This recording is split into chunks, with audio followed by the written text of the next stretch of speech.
Hey everybody, Jennie Hendricks here, Century 21 Prestige Realty. And as you can see, it is sweater weather.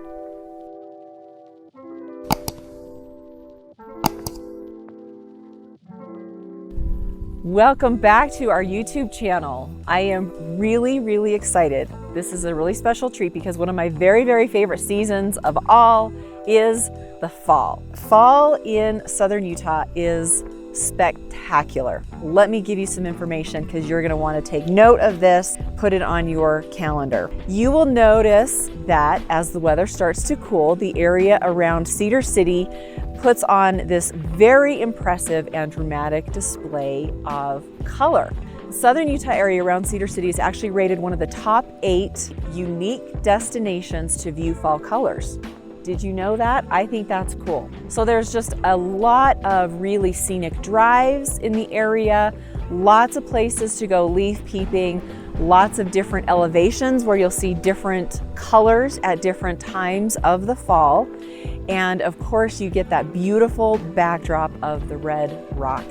Let me kind of tell you what to expect when you get up here. So when you come up to the higher elevations, I'm talking Brian Head, Cedar Breaks, and maybe Panguitch. So Brian Head, of course, is at 9,600 feet, and Cedar Breaks is at over 10,000 feet above sea level. If you are adventurous and you want to go to Brian Head Peak, it is so cool. You can see 3 states. You can see Utah and Nevada and Arizona. Brian Head Peak is at 11,000 feet. The color is just incredible. You'll be able to see 360 degrees, the Paunsaugunt Plateau. It's absolutely beautiful. So what you can expect here at this elevation is these beautiful quaking aspen. They're turning yellow, they're starting to turn red, there's a little bit of green, and then you've got this deep green color from the evergreens, from these pine trees. Absolutely spectacular. Here's a fun fact about quaking aspens. The largest living organism in the world, if not one of the oldest as well, is a clonal colony of quaking aspen that share one root system. It's located in Fish Lake National Forest. This organism, known as Pando, covers 106 acres and is believed to be at least 80,000 years old. I think that's cool. So at the mid-elevation level, at that subalpine level, those are going to be really gorgeous. End of September into like the first week or so of October. So put that on your calendar. If you are just out for a short drive, you want to stay kind of close to the valley, like Cedar area, maybe Kolob Canyon area, those leaves are going to start to change kind of like around mid-October. So put that on your calendar. It's going to be absolutely spectacular. If you want to do a whole loop, this is kind of fun. If you're starting in Cedar City, there's a couple of different ways you can go. The one that I really like to take is start in Cedar City, go east on Center Street, and that's going to turn into Highway 14. That's going to take you straight up Cedar Canyon. That will continue on if you want to go further on Highway 14. That'll take you to Navajo Lake or to Duck Creek, or you can keep going and it'll drop you onto Highway 89, which is an absolutely incredible scenic drive. If you want to break off onto Highway 148, that will take you to Cedar Breaks. If you take that road, it'll also continue going down to Brian Head.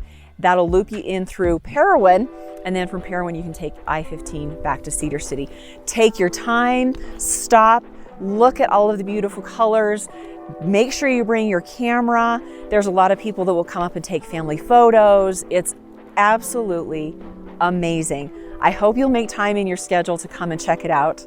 It's really worth it. Remember, if you are buying, if you are selling, if you just need information, I'd love to be a resource for you. I am Jennie Hendricks at Century 21 Prestige Realty. We'll see you soon.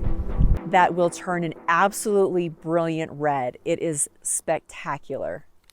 I have to say, my assistant who is filming this right now is being swarmed by bees. And you would never know that because it is steady as a rock, but I am watching the bees crawl on her actual hand. And she's not even moving. Oh,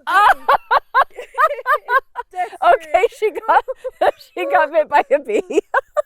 You have to leave that in there. I really hope we're not standing on a a beehive. Should we move? Yeah, maybe. Okay, and we're back. I can't remember where we left off. So let me just repeat a couple of these little things here. Okay, so if these bees, and then of course there's just a little bit of green in the aspens too. And you've got the backdrop of the pine trees that are oh my God. range. And of course it all depends. You got him.